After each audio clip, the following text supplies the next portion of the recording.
Welcome to Reddit Aliens. People of Reddit, what's the scariest thing that's ever happened to you?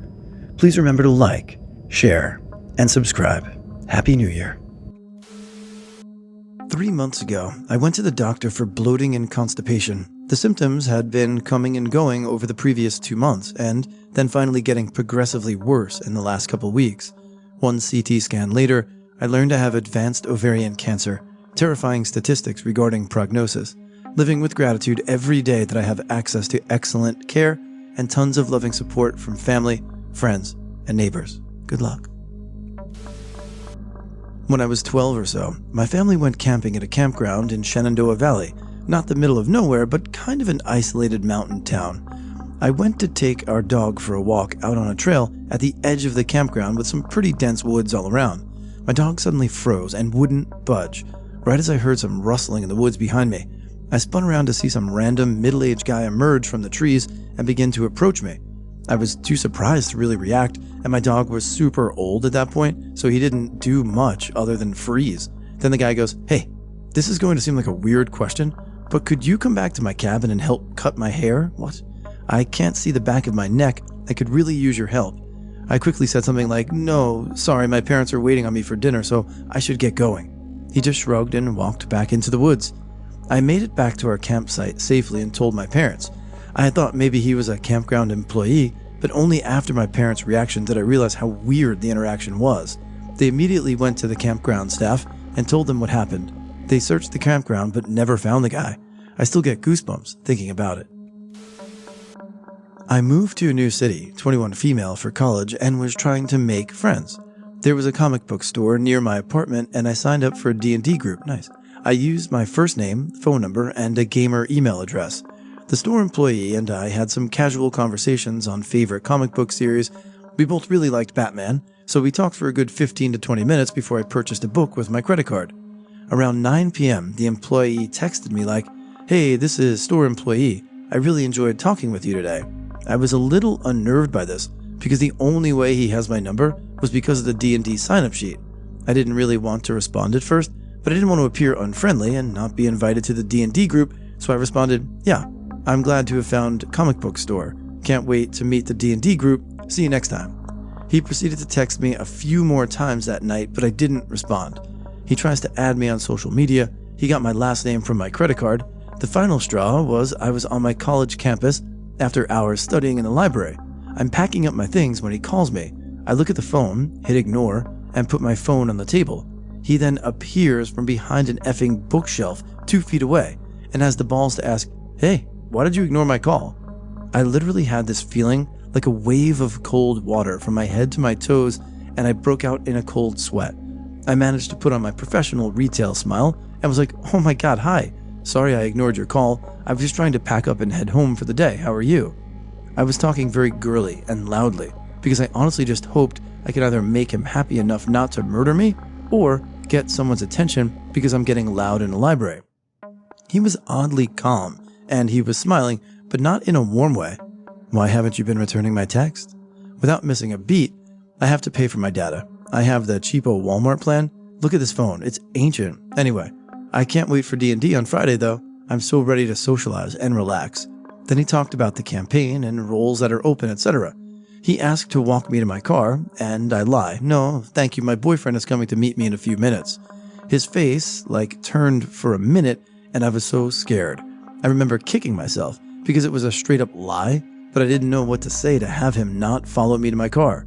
Then, I don't know if God is real or what, one of my male classmates walks by, and I took my chance. "Oh my god, fellow classmate. Hey, 1 minute." I turned to store employee. "Hey, sorry, I need to catch up with classmate. I'll see you Friday." And I bolted for my classmate. I grabbed his arm like we were best friends, and I just started talking about class. I walked us outside, and he got me to my car. It was pitch black outside. I was so scared, but the classmate was so sweet. He got in my car, chilled for a bit, and I drove him to his car. I never went back to the comic book store. I still go to conventions, and I saw the store employee a few times, but we never spoke again. Good. My wife was 30 plus weeks pregnant when her stomach began to hurt to the point she really couldn't talk. It was extremely intense pain. The hospital, one of the best in the world, had a difficult time figuring out what it was. so they sent her down to imaging. By the time she came back to the room, they realized my wife and the baby were really starting to struggle. They did an emergency C-section and realized most of my wife's intestines were black and dead. It ended up being intestinal malrotation.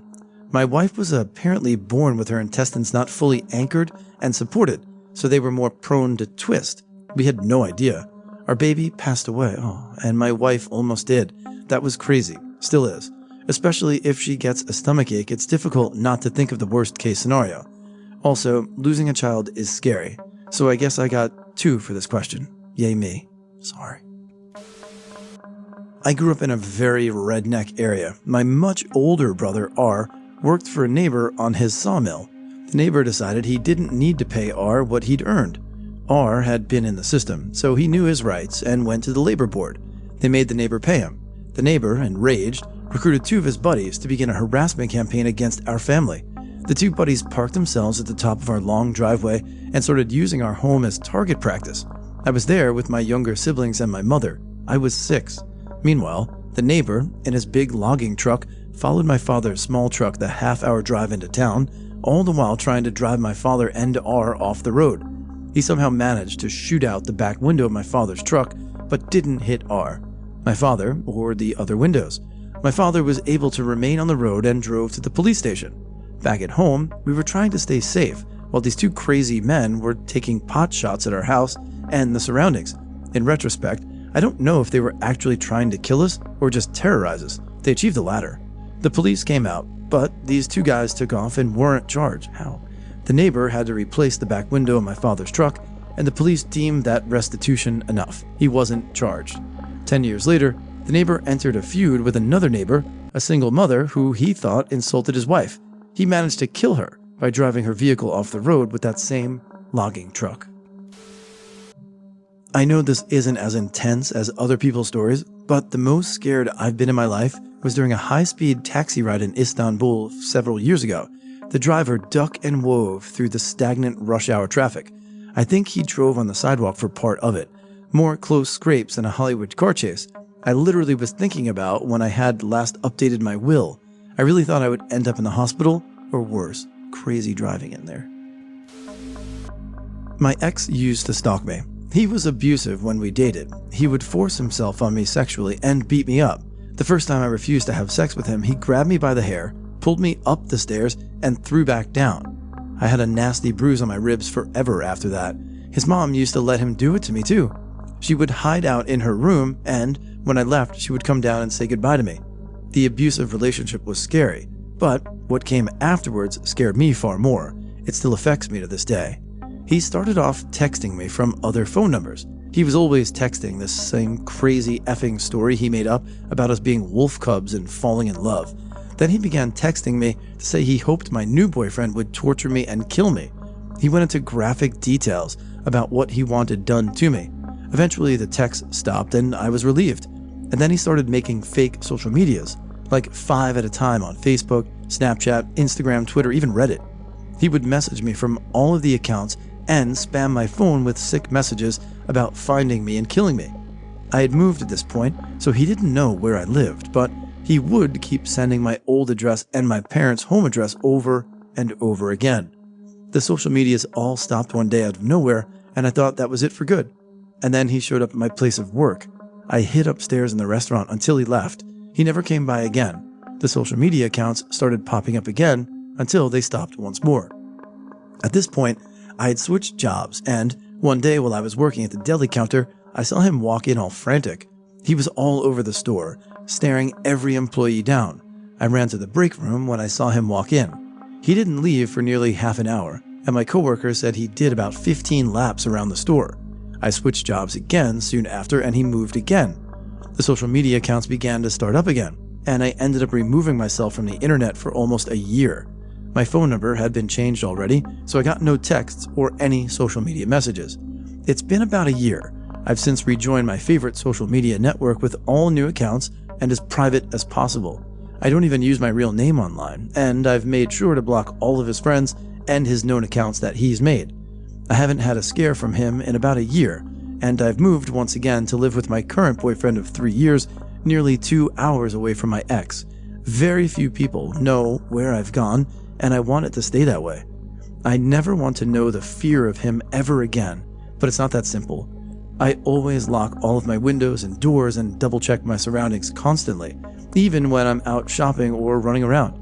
I almost never add people on social media unless I've given them my handles personally. In a way, I still feel sheltered and like I can't fully express myself online without the fear of him finding me, but I'm better off now than I was before. In college one weekend, I crashed at a friend's house and woke up early in the morning, 7 a.m. or so. I decided to walk 5 minutes back to my dorm to get some more sleep in my own bed. As I got close to my dorm, I noticed a man following me. No one else is walking. He doesn't look college-aged either. I start fast walking to the front door. It was after the night security guard, aka paid students, left, so there was no one at the door. I still had to swipe my ID card to get in, and he was very close behind me. I swiped my card, and he sneaks in before the door fully closed and relocked. I bolted up the one flight of stairs to my floor and down an 80-foot hallway to my room. As I fumbled with my keys, I saw the man enter the walkway, looking left and right to see where I went. I slipped in my room and locked the door. I didn't fall back asleep that morning. Edit. Some more info. This happened like 5 months after a guy broke into my dorm room while my roommate and I slept just watching us. He left eventually. I don't recall how much time passed between waking up and seeing a person walk into our room thinking it was my roommate, and when they left since I dozed off. I called campus security for that. Not for the creepy guy who followed me, not sure why I didn't. Lastly, a few years later, right after I graduated, some man was caught inside my old dorm attempting to break into rooms. He was old and had a white beard. He had a knife on him too. They called him Santa Claus in the school newspaper. Watching my brother nearly die from anaphylactic shock when I was 6, he was only 18 months old. I was out with my mom when the person who was watching him called us to tell him that he had a rash and to come home immediately. We got home and I still remember being absolutely horrified at how he looked. He was covered in hives and his eyes were swollen shut. I had to sit in the back seat with him on the way to the hospital. I remember not being able to look at him because it scared me too much. By the time we pulled up to the ER, he was making these weird noises. His throat was nearly closed, and a nurse grabbed him out of my mom's arms, called the code blue, and rushed him into a room. I was outside the room watching doctors rush in. All I heard were monitors and yelling, so I assumed that he had just died. That was quite honestly the worst feeling that I've ever felt. I couldn't do anything but sit in a chair and cry and shake. A nurse came out after they stabilized him enough to know that he was going to survive, and pointed out that he was crying. She held my hand and gave me a popsicle, and told me that as long as he was crying, that he was okay. He's 12 now. I'm 18, and I will forever have PTSD from that. Just typing this made me shake. I can't watch movies or shows with allergic reaction scenes or jokes. I can't even read books like that. I couldn't get through the beginning of One of Us is Lying because of the reaction. He's still allergic to peanuts like so many other kids. It makes me mad when people make jokes about food allergies, especially because of how deadly they can be. A customer asked me out. I said no, and he left the store very upset. Any woman who works in retail has had this experience. Sadly, this is nothing unusual. But then he waited by the front door, the only exit, occasionally looking in at me through the glass window. 45 minutes later, he was still there. I was the only one on the floor that night, so he knew I had to close the store alone. I had to call the manager to come in and help me close. While I was waiting for the manager, I started to second guess myself. Maybe he was just waiting for a ride. But as soon as my manager arrived, the customer got into his parked car and left. Growing up, I lived 1 block away from a street specifically for the elderly with an elderly home right across the street from it. I remember when I was in 6th grade, I was walking home with my sister, and as we were about to cross the sidewalk, this couple stopped their car right on the sidewalk and just stared at me blankly for a solid 30 seconds without blinking or any movement whatsoever before driving off. I have no clue why they stared at me, but it scared the shit out of me. Got my tonsils and adenoids removed when I was 7 years old. 2 weeks after the surgery, I was playing with my brothers and tasted blood in my mouth. I thought maybe a tooth was coming loose and went to get a glass of water. I rinsed my mouth and spit bright red blood into the sink. I felt the need to vomit, so I out of the back door so I wouldn't vomit on the floor, and vomited blood. I kept vomiting huge blood clots, unable to catch my breath or call for help. Eventually, a brother found me and got my mom. Brother called 911 while my mom threw me in her station wagon to try and get me to the hospital. 911 dispatched anyone and everyone, and a police car pulled in the driveway seconds later. He begged my mom to wait and refused to move his vehicle to let her out, knowing EMS transport was my only shot. Thank God for him. I lost consciousness. Paramedics arrived and couldn't do anything but give IV fluids and hold an oxygen mask near my face as I was still vomiting blood. I awoke for a moment or two in the ambulance to see a busy stretch of highway completely empty. Police from my village, the city I was headed to, and every town in between had blocked every major intersection. The ambulance had a multi-car police escort who leapfrogged past to clear the way. They closed the most narrow part of the highway completely. I got from my house in the suburbs to the children's hospital in 11 minutes. It's easily a 40-minute drive. I went from the ambulance directly to the operating room. My soft palate was brought forward just a bit, and my typical arch on either side of the uvula is straight on one side. Uvula hangs low and to the side, and there's some white scar tissue which unfortunately looks like permanent strep throat. No lasting medical issues. EMDR, as an adult, helped with PTSD triggers. Highly recommend it. But if my kids ever need their tonsils out, I'll need to be sedated for a month.